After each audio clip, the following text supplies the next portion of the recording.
사랑하는 영락교회 지체들에게 예수 그리스도 안에서 평화의 인사를 전합니다. 오늘은 6월 6일 토요일입니다. 오늘의 묵상 본문은 열왕기상 2장 1절로 11절까지의 말씀입니다. 오늘의 본문 말씀이 이렇게 시작합니다. 여호와께서 회오리 바람으로 엘리야를 하늘로 올라가고자 하실 때 엘리야가 엘리사와 더불어 길갈에서 나아가더니 엘리야의 육신의 삶 가운데 그 마지막 때가 다가오고 있는 것이죠. 그런데 엘리야는 놀랍게도 육신을 벗고 새로운 주님의 부르심을 받는 것이 아니라 그 육신 그대로 주님에게 들림을 받습니다. 엘리야가 처음은 아니고 우리 창세기 5장에 보면 에녹이 똑같은 방식으로 주님의 부름을 받았죠. 또 우리 예수 그리스도 주께서는 육신의 죽음과 또 하늘의 들리심을 같이 모두 우리에게 보여주셨습니다. 그래서 엘리야가 보여주는 이 모습은 우리의 육신이라고 하는 것, 우리의 육신의 삶이 여기서 끝이 아니고 우리의 삶, 우리의 퍼스널리티라고 하는 것이 영혼 속에 있다고 하는 것을 보여주는 것이죠. 또 우리가 새로운 육신으로 거듭나야 하는데 엘리야가 육신을 입은 채로 주님께 부름받았다고 하는 것은 그의 삶이 살아서 주님과 완전한 연합을 이루는, 우리가 주님께 나아가고 우리가 이 땅에 온 이유를 전적으로 온전히 성취했음을 보여주고 있는 것입니다. 놀라운 일이죠. 엘리야와 같은 길들이 오늘날에도 우리에게도 일어나는 것을 보게 되기를 예수 그리스도의 이름으로 축원합니다. 우리에게 이런 꿈과 소망이 있는 것이죠. 2절에 엘리야가 엘리사에게 이르되 청하건대 너는 여기 머물라 여호와께서 나를 베델로 보내시느니라 이렇게 이야기합니다. 그러자 엘리사가 내가 당신을 떠나지 아니하겠나이다. 당신의 영혼이 살아있음을 여호와의 살아계심을 두고 맹세하노니 내가 당신을 떠나지 않겠습니다 라고 이야기하는 거죠. 엘리야는 주님이 자신을 부르고 있다는 사실을 이제 깨달아 그 부름에 응하고 있는 거죠. 그런데 엘리사는 엘리야를 보낼 수 없는 겁니다. 3절에 보면 베델에 있는 선지자들의 제자들이 선지자의 학교라고 불리는 선지자를 따라가며 주님의 말씀을 배우고 주님의 임재를 경험하는 그런 공동체가 있었다는 거죠. 그 선지자들의 공동체들이 엘리사에게로 나와 그에게 이르되 여호와께서 오늘 당신의 선생을 당신의 머리 위로 데려가실 줄 아시나이까 하니 이르되 나도 또한 아노니 너희는 잠잠하라. 여리고에 가서도 똑같은 일을 경험하게 되죠. 그의 제자들이 하나님의 뜻을 알고 있습니까? 라고 선지자의 제자들이 물어보자 나도 알고 있으니 잠잠하라 이렇게 이야기합니다. 주님의 뜻이 무엇인지 엘리야의 마지막 때가 다가오고 있는 것을 엘리사도 알고 있는 것이죠. 그런데 나도 알고 있으니 너희는 잠잠하라 하는 얘기는 주님이 행하시는 일을 분주하게 하지 말고 그 뜻을, 주님이 말씀하시는 그 뜻이 우리 가운데 정말 무엇인지를 침묵 가운데 깊이 받아야 한다라는 그런 뜻이겠죠.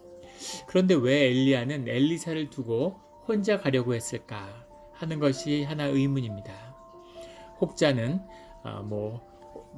삶의 마지막 때를 혼자 보내고 싶었을 것이다 이렇게 해석하는 분도 있고, 또 어떤 분들은 그런 엘리야의 겸손함이다, 그런 제자들과 또는 그런 선지자의 그룹들과 함께하는 것이 아니라 홀로 주님과 대면하려고 하는, 주님 앞에 나아가려고 하는 그런 겸손함이다 이렇게도 이야기합니다.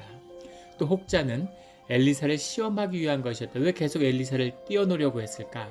엘리사를 정말 띄워놓으려고 하는 것이 아니라 그 마지막 시험을 넘어서 주님께 나아가려고 하는 그 길을 엘리사가 갈 수 있는지 그것을 보고 싶었던 것이다. 자신의 영적 유업을 엘리사가 물려받을 수 있는 인물인지 그런 제자인지를 보고 싶었다. 이런 해석도 있습니다. 여러 해석의 가능성이 열려 있지만 분명한 것은 주님이 부르시는 그 부르심을 엘리야가 자기 개인으로 받아야 하고, 우리 모두가 아무리 공동체를 이루고 주님의 뜻 가운데 살아가도 주님께 부름을 받을 때는 한 명씩 나로서 내 자리에서 부름을 받는 것이죠. 홀로 주님 앞에 서야 할 때가 온다는 것입니다. 엘리사도 그것을 모르는 것은 아니었겠죠. 하지만 그것을 아직 감당할 때가 되지 않았다는 것을, 아직은 스승이 이 자리에 필요하다는 것을, 아직은 자신이 더 배워야 할 것이 남아있다는 것을 엘리사가 알고 있었겠죠. 그리고 열해를 같이 보냈는데 인간적으로도 떨어지고 싶지 않는 그런 정리도 있었을 것으로 보입니다. 아무튼 엘리사는 엘리야와 끝까지 함께하기를 원하는 거죠. 당신의 선생을 당신의 머리 위로 데려가실 줄 할 때 데려가신다라는 말이 라카르라는 말인데, 이 라카르라고 하는 말은, 라카흐라고 하는 말은 취하다 뭐 이런 뜻인데, 결혼을 해서 신랑이 신부를 데려가는 것입니다. 이것이 라카흐예요. 이것이 여기 나오는 본문의 정확한 의미입니다. 주님이 엘리야를 신부로서 청한다는 거죠. 우리 계시록에 나오는 어린 양의 혼인잔치 같이 이 부부의 이 정리, 이것이 하나님과 하나가 되는 그 비밀을 우리에게 허락하신 비밀이 부부의 비유인 거죠. 부부가 한 몸, 한 영을 이루는 이 비밀이 주님과 우리가 하나가 되는 비밀이다, 이렇게 말씀하고 있습니다. 예전에 섬겼던 교회 한 권사님이 계신데 그런 말씀을 하세요. 당신이 비즈니스도 하시고 뭐 그러던 분이신데, 당신이 나이 들어서 이렇게 보니까 당신이 열심히 벌어서 번 돈을 쓰는 것, 이거는 이렇게 아깝다는 겁니다. 내가 번 돈은 아깝다는 거예요. 그리고 부모가 준 돈을 받아서 쓰는 것은 뭔가 이렇게 떳떳하지 못하다는 거죠. 그리고 자식이 벌어다 주는 돈을 쓰면은 이상하게 자꾸 미안하다는 겁니다. 써도 그렇게 마음이 편치가 않다는 거죠. 그런데 살면서 보니까 남편이 벌어다 주는 돈을 쓰는 게 제일 기쁘고 부담도 없고 떳떳하고 아깝지도 않은, 너무 좋았다는 거죠. 남편이 벌어다 주는 돈을 쓰는 부인의 기쁨이 있다는 겁니다. 이것이 부부의 비밀이죠. 내 것이 아니지만 다 내 것인, 또 내 것이지만 그것을 누릴 수 있는 그 비밀이 부부의 비밀인데, 주님이 우리에게 이 부부의 비밀이 바로 주님과 우리가 하나 되는 비밀이다 라는 것을 말씀하고 계시는 겁니다. 그 신부로 엘리야를 취하시는 거죠. 그래서 하늘의 들림을 받아 하늘로 올라갑니다. 요단가의 강가에서 마지막으로 엘리야가 엘리사와 헤어지는데 8절에 보면 엘리야가 겉옷을 가지고 말아 물을 치매 물이 이리저리 갈라지고 두 사람이 마른 땅 위로 건너니라. 마치 모세가 홍해를 가르는 것처럼 엘리야가 겉옷을 치자 물이 갈라지는 그 은혜가 임하는 겁니다. 놀라운 은사죠. 9절의 건너매 엘리야가 엘리사에게 이르되 나를 내게서 데려감을 당하기 전에 내가 내게 어떻게 할지를 구하라. 엘리사가 이르되 당신의 성령이 하시는 역사가 갑절이나 내게 있게 하소서라고 얘기합니다. 갑절이나 있게 하소서라는 것은 장자의 유산을 의미하는 거죠. 모두 다 주님의 유산을 받지만 장자는 다른 형제의 2배의 유산을 허락하고 있습니다. 그래서 이 엘리야의 유업을 내가 감당하는, 그것을 온전히 물려받는 그런 장자가 되게 해주십시오 라는 그런 요구죠. 10절에 이르되 내가 어려운 일을 구하는도다. 어려운 일을 구한다는 것은 이것이 힘들고 어렵게 이 일을 얻는 것이 어렵다 이런 의미가 아니라 그 길을 가는 것은 어려운 일이다 이런 것이죠. 네가 어려운 길을 가려고 하는구나, 네가 좁은 길을 가려고 하는구나 라는 엘리야, 그 험난한 고난의 길을 걸어왔던, 영의 길을, 신앙의 길을 걸어왔던 엘리야가 너는 왜 이렇게 힘든 일을 오려고 하니, 너는 왜 그렇게 어려운 길을 가려고 하니 라고 하는 그런 마음이 있는 거죠. 연민의 마음이. 하지만 동시에 흐뭇하고 아주 뿌듯했을 겁니다. 엘리사가 정말 훌륭한 제자가 됐구나, 정말 수제자가 장자의 유업을 받을 만한 그런 그릇이 됐구나. 정말 솔로몬이 하나님께 지혜를 구하는 것처럼 엘리사가 당신이 거둔 그런 영적인 그 성령의 역사를 내가 더 크게, 그거보다 갑절이나 얻기를 원합니다 라는 걸 보면서 아주 흐뭇했을 것이라는 생각이 듭니다.